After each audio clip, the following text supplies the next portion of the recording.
Welcome to Man Does Tech, where I solve the problems you didn't even know you had. You begin by preparing both devices so the transfer can run without interruptions. Open the Move to iOS app on Android and follow the device pairing step. This creates a temporary local connection. Make sure both phones stay charged and on the same Wi-Fi network to avoid drops. Also, turn off automatic Google Drive backups for WhatsApp to prevent conflict.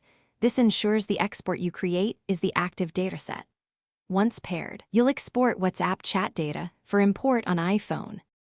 Now you perform the actual export and transfer. In WhatsApp on Android, use the in-app Move to iOS option or export chat bundles.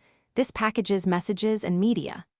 On the iPhone setup screen, scan the temporary code from Android so the transfer session begins. The devices will move account and chat history. Media can slow the process, so keep both apps open and screens unlocked.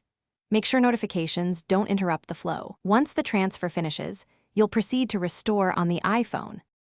Finally, install WhatsApp on your iPhone and verify the same phone number. This links the imported data with your account. When prompted, accept the import and wait. WhatsApp will unpack messages and media into the app.